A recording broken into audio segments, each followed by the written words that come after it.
बताओ कि अगर मोदी जी को जाना था सोमनाथ जी के दर्शन करने तो साइकिल पे जाते, किसने मना कर दिया? अपने स्वास्थ्य का भी तो ध्यान रखो। इतना बड़ा पेट बढ़ा रखा है, काहे को बढ़ा रखा है? तुम्हारे बढ़ते पेट को देख करके हमें भी आभास हो रहा है कि हमारा प्रधानमंत्री स्वस्थ नहीं है। वो इस्तेमाल करोगे तो वो देशभक्ति नहीं है, कमजोरी है।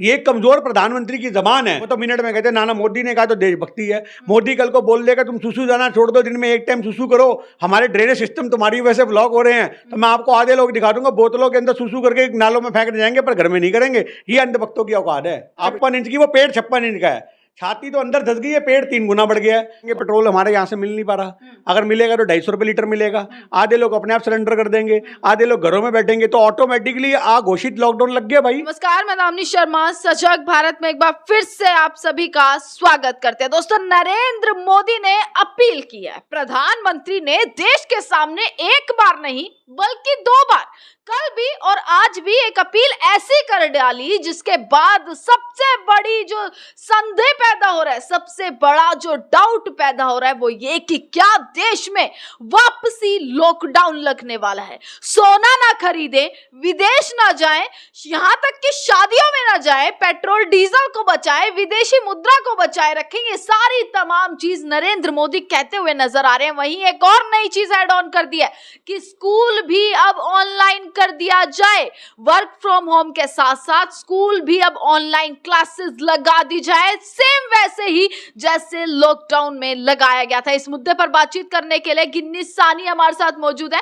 बातचीत करते हैं कि क्या पूरे मामले से समझ रहे हैं, क्या वापस देश में वही वाला हल होने वाला है कि लॉकडाउन लगा देना, और लगा तो किसकी गलती है? देखिए, सरकार की बहुत बड़ी गलती है, सरकार की विफलताएं हैं। पूरे 12 साल में सरकार हमारे देश के अंदर विदेशी मुद्रा के भंडार नहीं बढ़ा सकी। आपको पता होना चाहिए कि जो फॉरेन करेंसी है वो हमारे देशों में कहाँ से आती है।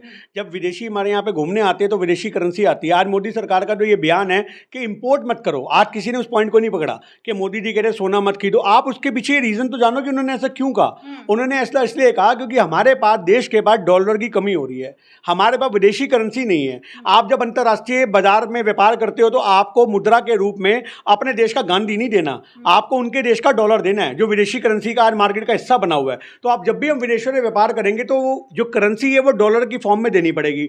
अब मोदी सरकार के पास डॉलर के भंडार खत्म हो चुके हैं। आप समझना इस बात को। अगर मोदी सरकार ये सोचे कि हम बाहर से फॉरेन करेंसी का इंतजाम करके एक व्यापार के लिए आयात करेंगे, इंपोर्ट करेंगे, तो 100 रुपए का डॉलर अगर मोदी सरकार खरीदेगी तो उसके बाद पेट्रोल हमें 250 रुपए से लीटर कम नहीं मिलेगा। आप ये बात समझो। तो मोदी जी को पता है कि हमारा फॉरेन करेंसी नहीं है, इसलिए वो 12 साल की विफलताओं को, अपनी कमी को देशभक्ति से जोड़ रहे हैं कि भैया अगर आप तेल नहीं खाओगे तो आप देशभक्ति दिखाओगे, आपकी देह भी स्वस्थ रहेगी और देश भी स्वस्थ रहेगा।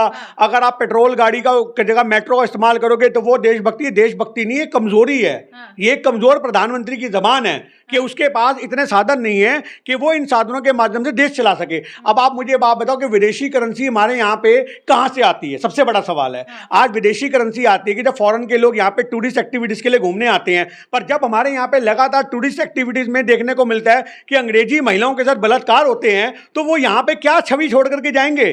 क्या भारत की छवि मजबूत होगी? जब एक विदेशी महिला भारत की धरती में बलात्कार पीड़ित होकर के अपने एक देश जाएगी तो वहां पे क्या संदेश होगा? एक आपको पता होगा, स्वीडन की महिला आई थी, समझ रहे हो बात, केजरीवाल जब नया बना था तो 2015 में आपको पता होना चाहिए कि लाल किले के पीछे ले जाके 10 से 12 लोगों ने उसका बलात्कार किया था, 65 साल की औरत के साथ।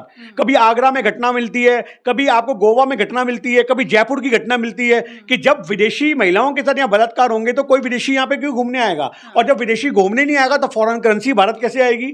आपने लगातार सारे बिजनेस जो है वो अडानी अंबानी की गोद में डाल दिए, छोटे व्यापारी खत्म कर दिए। ये वो छोटे व्यापारी थे जो विदेशी लोगों के साथ, उन इन्वेस्टरों के साथ जुड़ के काम करते थे। आपने जब छोटे व्यापारी खत्म करे तो विदेशी इन्वेस्टर खत्म हो गए। अब वो विदेशी जो करेंसी हमारे पास आने के माध्यम थे, जब वो माध्यम ही तुमने खत्म कर दिए, जब तुमने वो जड़ ही काट दी, तो आज पेड़ फल कहां से देगा? तुम्हारे पास स्टॉक में जितना था वो चल गया। अब इनके पास फॉरेन करेंसी नहीं है। ये वजह है कि बात तो राहुल गांधी ने पहले ही कह दी थी, संसद के समय ही कह दी थी, 2 महीने से लगातार कहता हुआ विपक्ष भी इस चीज को आ रहा है कि ध्यान दीजिए। पर मोदी जी का एक विजन था क्लियर, बंगाल चुनाव। देखिए, मैं आपसे फिर कहना चाहता हूं, इनका एक विजन सिर्फ यहां नहीं है, अब इनका नेक्स्ट टारगेट पंजाब है। इनको इनसे कोई मतलब नहीं है कि देश के क्या हालात हैं, लॉकडाउन लग रहा है, देश में खाने को नहीं, इन्हें कोई मतलब नहीं है, चुनाव जीतने हैं।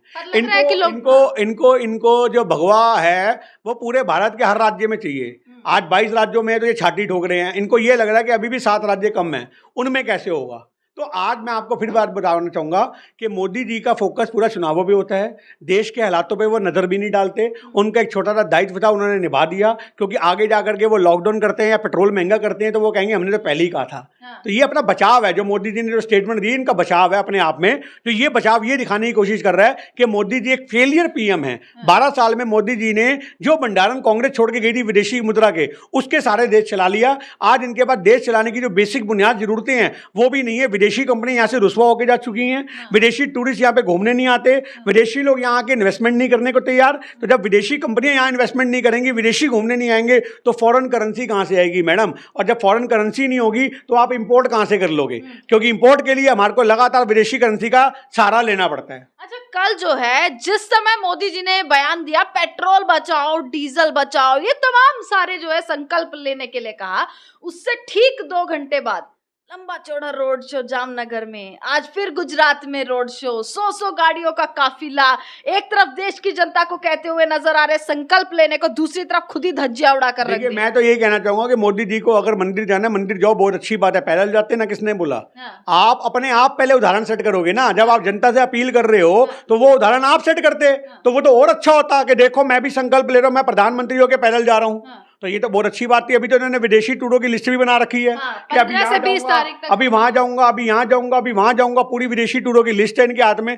उसके अलावा आप ये बात बताओ कि अगर मोदी जी को जाना था सोमनाथ जी के दर्शन करने तो साइकिल पे जाते, किसने मना कर दिया? अपने स्वास्थ्य का ध्यान रखो, इतना बड़ा पेट बढ़ा रखा है, काहे को बढ़ा रखा है? तो मोदी जी दुनिया को ये कह रहे हैं कि तेल त्याग दो, शरीर स्वस्थ रहेगा। तो भाई साहब तुम भी साइकिल चलाओ ना, तुम्हारा भी शरीर स्वस्थ रहेगा। तो हमारे को भी तुम्हारी चिंता है कि तुम्हारे बढ़ते पेट को देख करके हमें भी आभास हो रहा है कि हमारा प्रधानमंत्री स्वस्थ नहीं है। इसका पेट अंदर होना चाहिए प्रधानमंत्री का, और छाती बाहर होनी चाहिए। छाती अंदर धस गई है, छाती कहाँ 56 इंच की, वो पेट 56 इंच का है। छाती तो अंदर धस गई है, पेट 3 गुना बढ़ गया है। तो हम ये कहना चाहेंगे मोदी जी आप भी अपने स्वास्थ्य का ध्यान दीजिए, साइकिल चलाइए और आप एक उदाहरण प्रस्तुत करिए, अपने काफिले खत्म करिए, जनता के बीच में पैदल उतरिए। पर नहीं, हमारी शान शौकत तो कोई कॉम्प्रोमाइज कैसे कर लेंगे? 20 मई तक यूरोप जा रहे हैं मोदी जी। देखिए मैं तो कहना चाह रहा हूँ, बोल दिया शादियों में भी ना जाइए, और खुद देखिए यूरोप ये कह रहे हैं कि बहन बेटियों की शादी में सोना भी मत खरीदो। मतलब आज की डेट में मतलब हमने अपनी बहन बेटियों को खाली हाथ विदा करें, मोदी जी ये चाहते हैं। मतलब जो मंगलसूत्र छीनने की बात ये करते रहे कि कांग्रेस छीन लेगी, तुम्हारे तो इस बयान ने पता नहीं कितने देश की बहन बेटियों के मंगलसूत्र छीन लिए। आप समझो कि ना सोना चढ़ाओ, ना सोना पहनो, ना सोना दो। तो आज मोदी जी लगातार एक फेलियर पीएम है। मोदी जी उसको स्वीकार नहीं करते। जब मोदी जी हारने लगते हैं तो उसको देशभक्ति से जोड़ देते हैं कि देशभक्ति देखो। और जो भारत के अंधभक्त जो हैं उनके दिमाग में तो मोदी जी का भूत चढ़ा ही हुआ है। वो तो मिनट में कहते हैं नाना मोदी ने कहा तो देशभक्ति है। मोदी कल को बोल देगा तुम सुसु जाना छोड़ दो, दिन में एक टाइम सुसु करो, हमारे ड्रेनेज सिस्टम तुम्हारी वजह से ब्लॉक हो रहे हैं। तो मैं आपको आधे लोग दिखा दूंगा बोतलों के अंदर सुसु करके नालों में फेंक जाएंगे, पर घर में नहीं करेंगे। ये अंधभक्तों की औकात है, आप इस बात को समझो। तेल का भी इस्तेमाल नहीं करते होंगे। मैं तो आपसे कहना चाह रहा हूँ कि जी अंधभक्ति इस लेवल की है। मैं कह रहा हूँ इतना बड़ा, आपको क्या एग्जाम्पल दूं कि वो सुसु रोकना अपना गवारा समझेंगे कि मोदी जी ने बोला ड्रेनेज सिस्टम ब्लॉक हो रहे हैं हमारे सुसु से। वो सुसु रोक लेंगे, बीमारियां पाल लेंगे, आंखें उनकी ऐसी ऐसी हो जाएंगी, पर वो सुसु करने नहीं जाएंगे। अंधभक्ति का चरम सीमा पर है मैडम। आज हमारे देश के अंधभक्तों को खाना पीना ये वो, मोदी जी बोल देंगे सांस ना लो, वो सांस ना लेंगे। भाई मोदी जी कह देंगे कि वायु प्रदूषण बहुत हो रहा है, कार्बन डाइऑक्साइड की मात्रा बहुत बढ़ गई है, तुम अपने सांस को अंदर रखो। तो आज मैं आपको लोग बता दूंगा, रामदेव के पास बैठेंगे कि प्राणायाम कर रहे हैं, हम तो सांस रोकने की प्रैक्टिस कर रहे हैं, मोदी जी ने बोला है। भाई साहब इस देश का कुछ नहीं हो सकता, इस देश के लोग गवार हैं। यही अंधभक्ति देखिए ना, वर्चस्व कितना है, जिताती जाती है। बंगाल जीत गए, तमाम राज्य जीत गए। मैं आपसे एक ही बात कहना चाहूंगा, चुनाव जीतने की रणनीति में भाजपा को कोई मात नहीं दे सकता। मैं आपको फिर कहना चाहूँगा चुनाव लड़ना उन्हें बहुत अच्छे से आता है। ताम दाम दंड भेद कहते हैं ना, जंग और वार इश्क में सब जायज़ है, तो उनके लिए जंग है, सब जायज़ है। वोट काटना भी जायज़ है, ईवीएम बदलना भी जायज़ है। वो कैसे भी करें वो चुनाव जीत लेंगे। चुनाव उन्हें कोई नहीं हरा सकता हिंदुस्तान में। हिंदुस्तान के अंदर जब तक मोदी जी चल रहे हैं और जब तक मोदी जी के साथ अडानी अंबानी जैसी पीआर कंपनियां जुड़ी हुई हैं, तब तक मोदी जी को चुनाव कोई नहीं हरा सकता। जिस दिन अडानी अंबानी ने इनका पल्लू छोड़ दिया, सबसे बड़ी बैसाखियाँ अगर मोदी सरकार की कोई है तो वो अडानी अंबानी है। क्योंकि आज बड़े बड़े न्यूज़ चैनलों को जो रोज हड्डियाँ डालता है वो अडानी अंबानी के न्यूज़ चैनल डालते हैं। आप याद रखो इस बात को। अच्छा, आपको तो इकोनॉमिक्स की इतनी अच्छी नॉलेज है, आप एक प्रवक्ता होने के साथ साथ कांग्रेस के टीचर भी हैं इकोनॉमी के। विदेशी मुद्रा को बचाए रखना, ये बात पर तो आपने क्लियर कर दिया, पर जो भी ये सारे पॉइंट्स हैं, क्या अब इससे ये लग रहा है कि जल्द ही कोई लॉकडाउन जैसी स्थिति देश में पैदा हो सकती है? देखिए, मैं तो कह रहा हूँ, जब उन्होंने बोल दिया पेट्रोल मत चलाओ, पैदल मत जाओ, जब काम धंधे खत्म हो जाएंगे 4 दिन बाद वो कहेंगे पेट्रोल हमारे यहाँ से मिल नहीं पा रहा, अगर मिलेगा तो 250 रुपये लीटर मिलेगा, आधे लोग अपने आप सरेंडर कर देंगे, आधे लोग घरों में बैठेंगे, तो ऑटोमेटिकली घोषित लॉकडाउन लग गया भाई।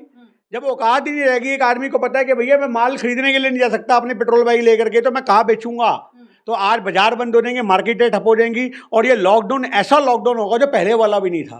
पहले वाले लॉकडाउन के अंदर जो चीज़ों के रेट थे वो तो कम से कम स्टेबल थे, आदमी को ये पता था हम घर में बैठे हैं, पर यहाँ पे चीज़ों के रेट आसमान छुएंगे और हालात बद से बदतर होंगे। आप याद रखिए, देश के हालात उस लेवल पे पहुँचने वाले हैं कि एक आदमी एक टाइम की रोटी खाएगा और 3 गिलास पानी पिएगा, ये हकीकत है देश की।